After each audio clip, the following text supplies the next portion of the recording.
I'm speaking with Anny Slegten, founder of the famous Hypnotism Training Institute of Alberta, Canada.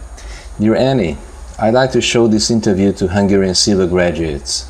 Technically, the silver method is very similar to self-hypnosis.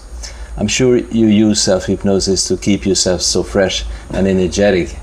What practical advice can you give us based on your huge knowledge and experience in self-hypnosis?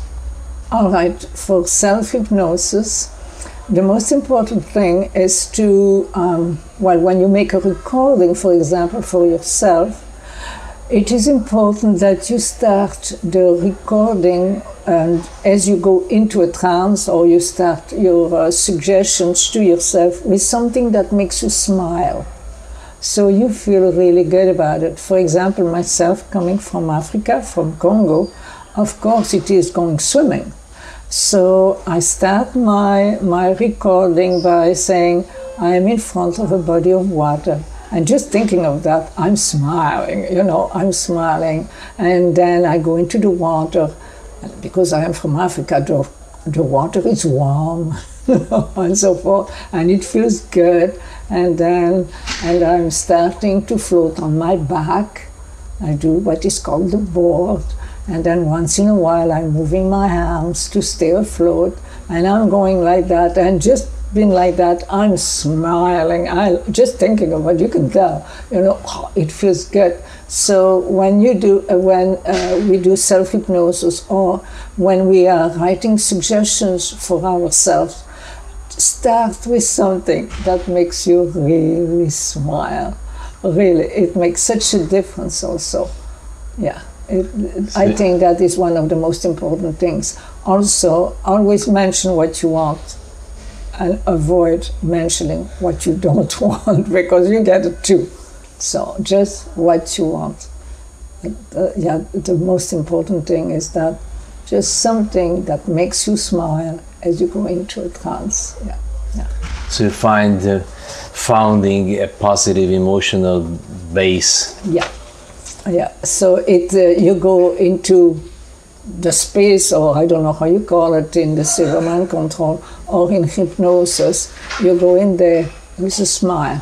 It makes such a difference. Yeah. Great advice.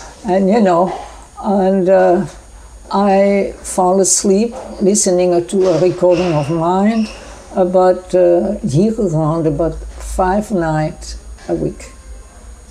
Yeah.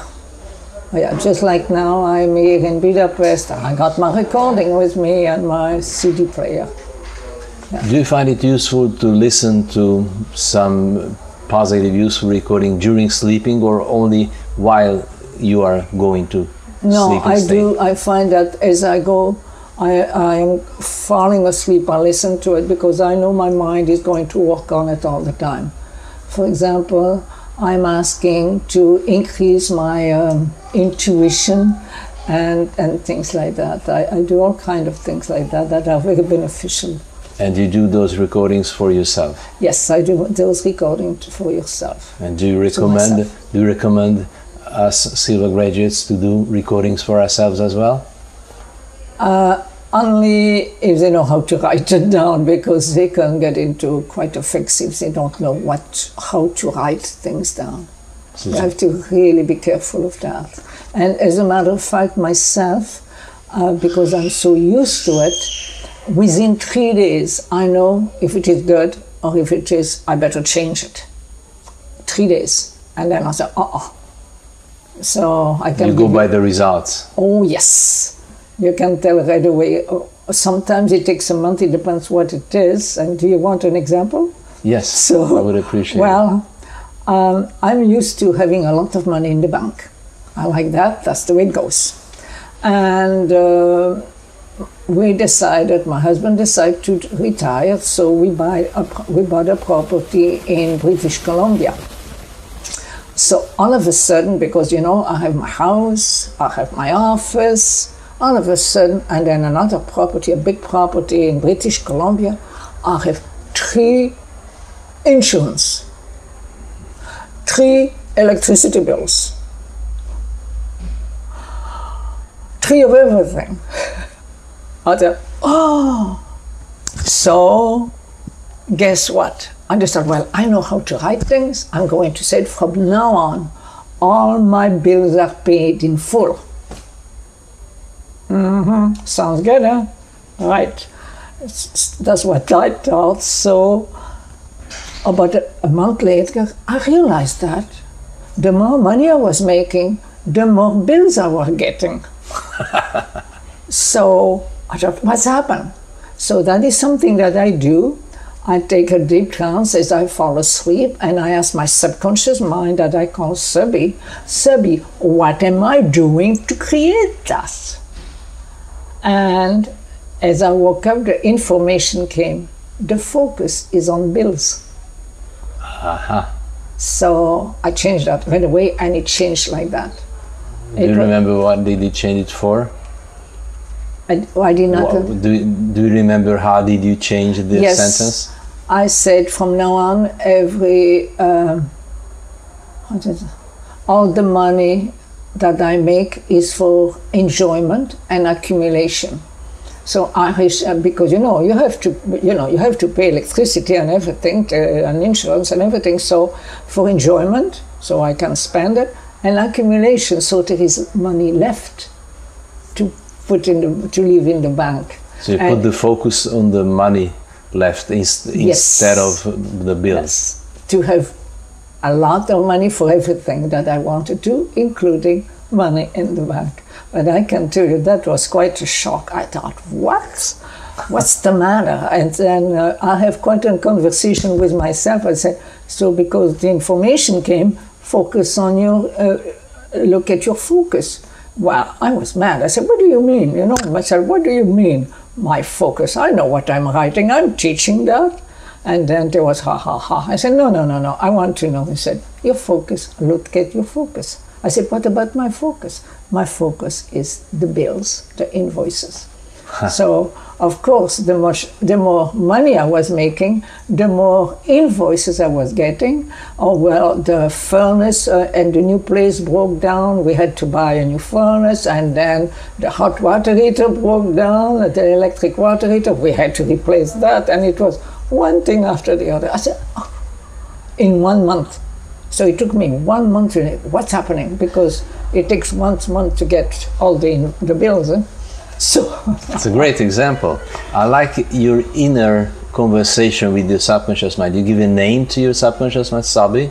I call it Subby, and my husband calls his subconscious mind, he calls it George. So you call it the way you want to, but I call it Subby. Yeah. Do you find it useful to give a name to your subconscious mind? Yes, it is, because really your subconscious mind is part of you, so it gives you a more focus on who you what part of you are asking, what part of you have a conversation with. In the Silva method, we call the counselors personifying the subconscious mind. It's a similar. It is, it is all the same. It depends how you. It depends how you call it, but it is all the same.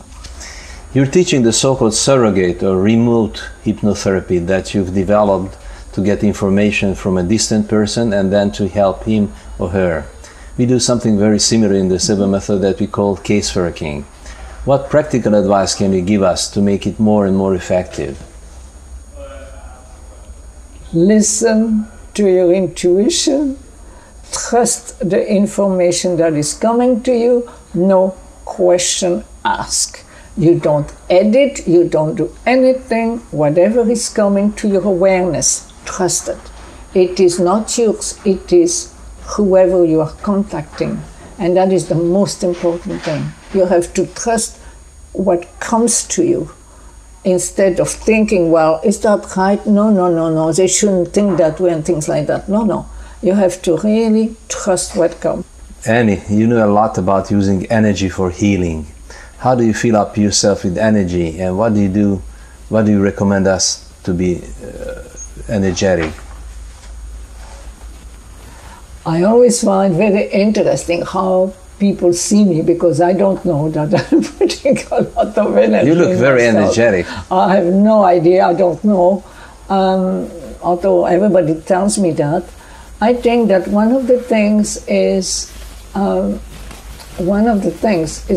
listening to a self-hypnosis recording, a very good one, you know, as you fall asleep, so it energizes you. Well, it depends what's on it, of course.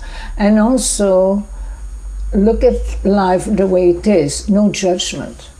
You know, that's the way it is, okay, that's fine. And I, you know, just like if somebody, because it happens also almost in every group of people that are training, there is somebody all of a sudden that has a temper tantrum like a little kid. Well, you know, other people say, oh, is she going to be good? And so forth. No, I just look, I say, she's fine. She's just she's acting like a 6-year-old or 7-year-old, depending, you know. One at my office there that just finished, it was like a 3-year-old. My, just, what is it? Okay, so she was all embarrassed the next day. No, I'm okay with it. It was funny as far as I'm concerned. But, yeah, and there's no, you learn to have no judgment. You have a look and you observe. Just be at peace. And also understand that everybody has to learn something, allow them to learn it. And only help when they ask for help. And that's not easy to do because, you know, you can say, oh, you know, I wish I could be in my chair. You just wait. When you get in my chair, you're going to know what you are doing. No, they don't ask, don't do it. No. So that's awesome. Allowing people to be, really. Yeah. Yeah. Allow people to be. Yeah. I want you to know that it's a special feeling, special joy in me to have the chance to talk with you. So Anny, thanks a lot for this conversation. Okay. Thank you. And all the best to all the people who are taking the Silver Mind Control. All the very best. It is a very good program. Thank you. Because I learned it too, you see.